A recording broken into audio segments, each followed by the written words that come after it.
नमस्कार दोस्तों, welcome to Insight Study Forum. आप सभी का स्वागत है।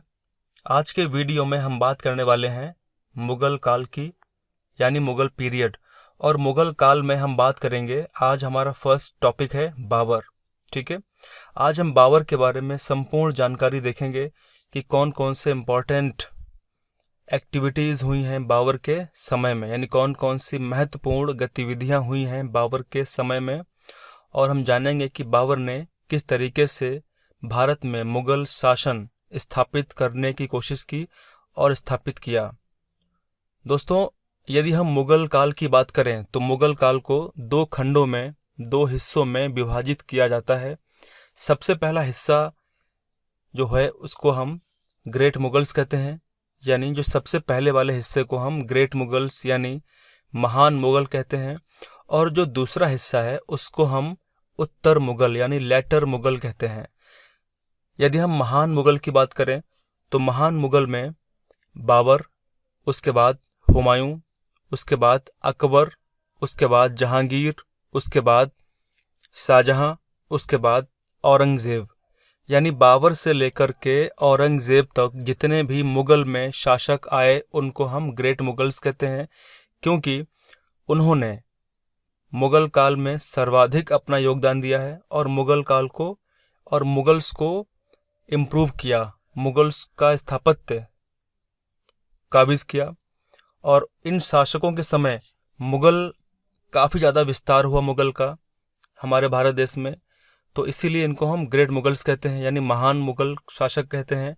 लेकिन इनके बाद में, यानी औरंगजेब की मृत्यु के बाद में, बहादुर शाह फर्स्ट तथा अन्य जितने भी मुगल शासक आए वो इतने कैपेबल, इतने काबिल नहीं थे कि वो आगे मुगल काल का विस्तार कर पाते।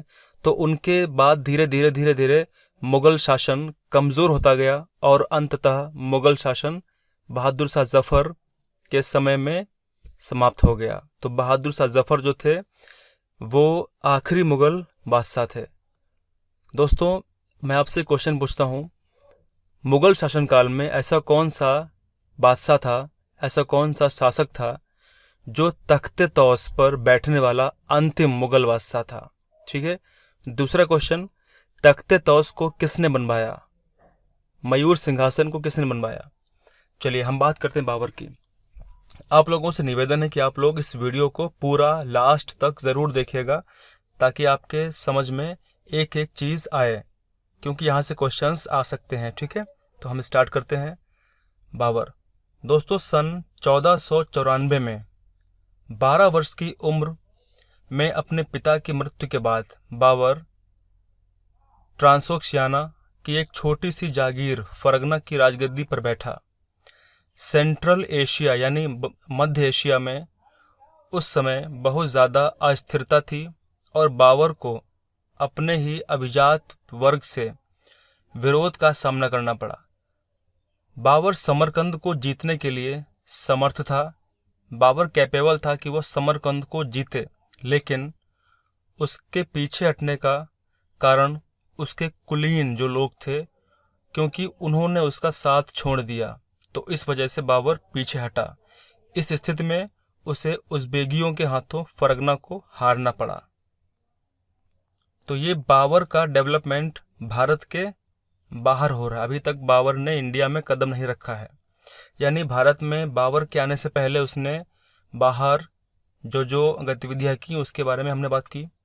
फिर हम बात करते हैं कि बाबर का जन्म 14 फरवरी 1483 को फरगना के तुर्किस्तान में हुआ।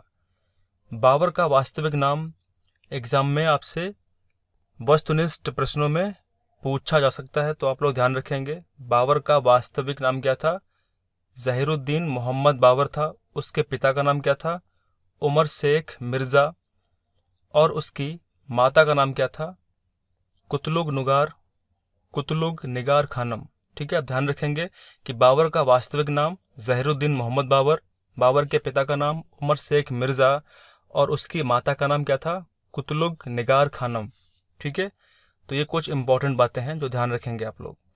उसके बाद बहुत इंपॉर्टेंट बात यह है कि बाबर अपने पिता और माता की तरफ से कहाँ से था?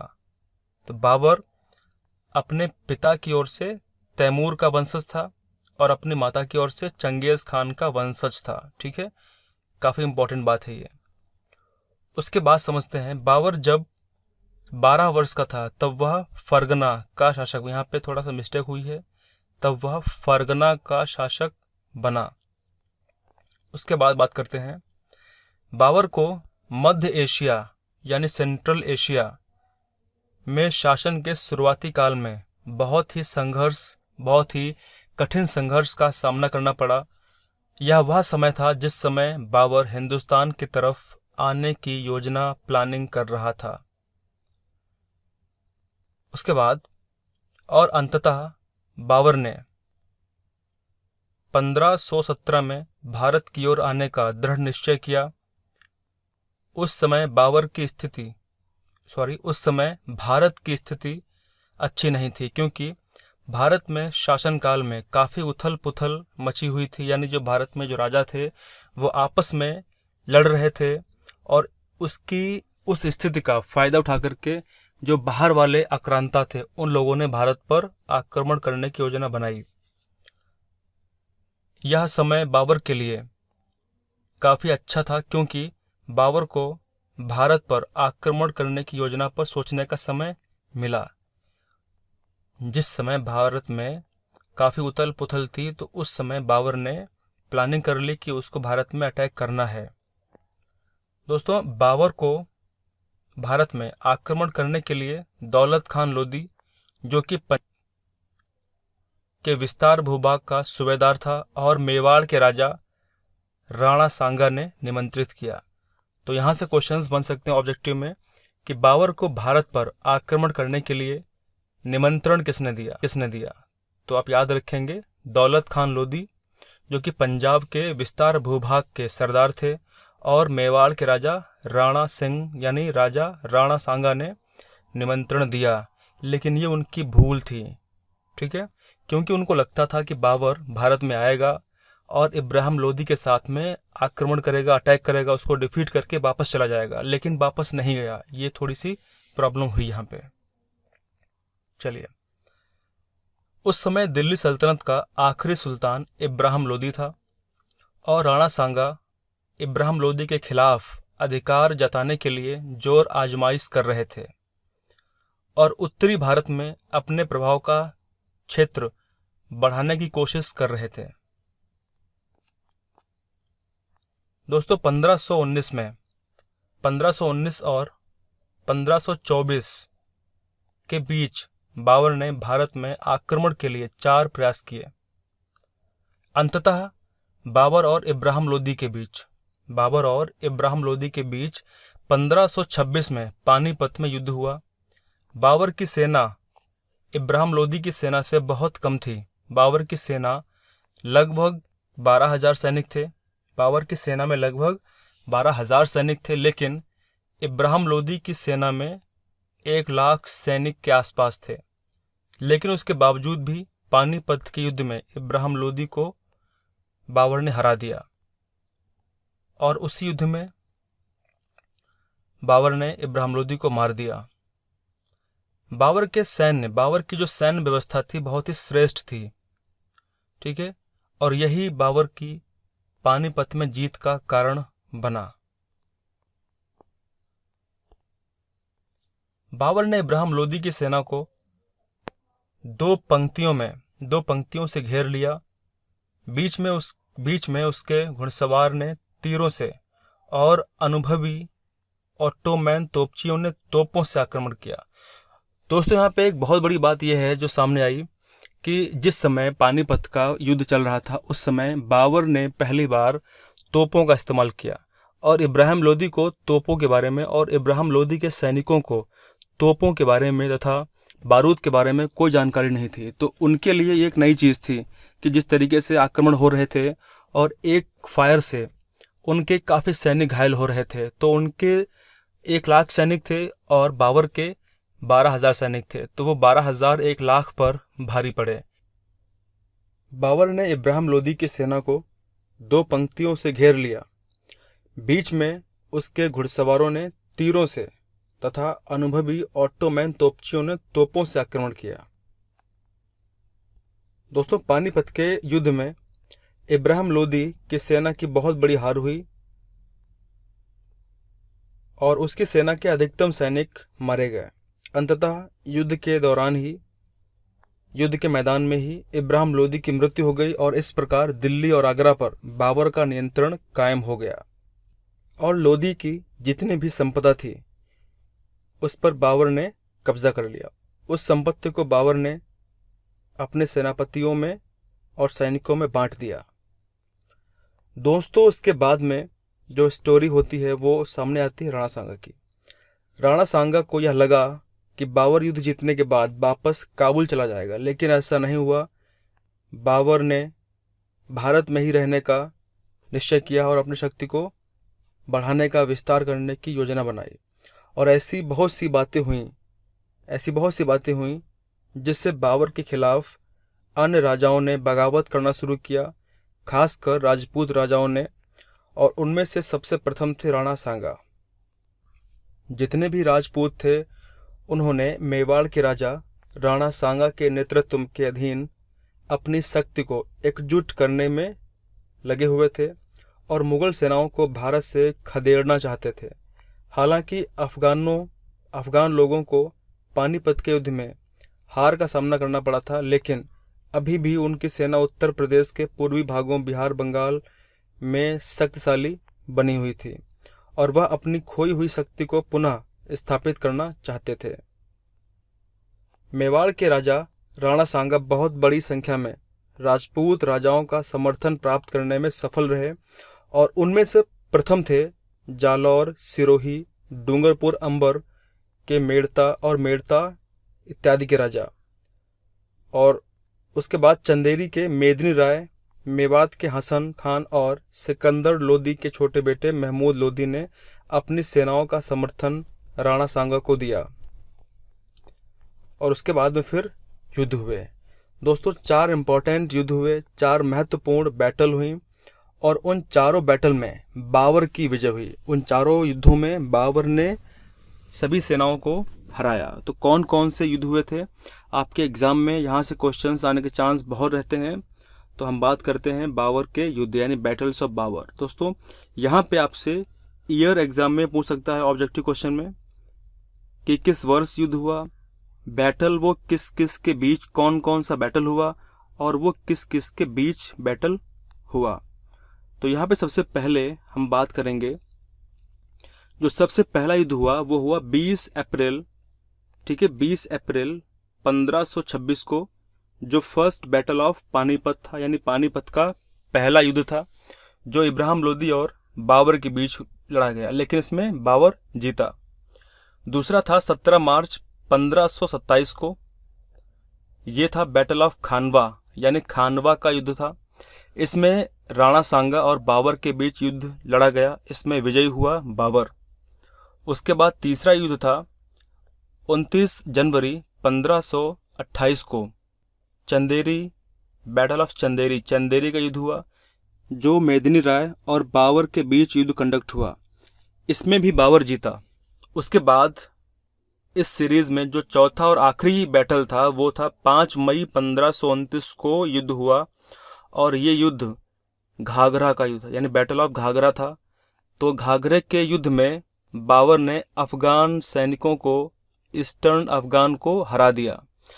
तो इसमें सबसे इम्पोर्टेंट बात यह है कि ये चारों युद्ध 1526, 27, 28, 29 प्रत्येक वर्ष कॉन्टिन्यूस लड़े गए और इनमें सब में बाबर था और बाबर के विरुद्ध अलग अलग सेनाएं थीं, लेकिन इन सभी युद्धों में, सभी बैटल में बाबर जीता।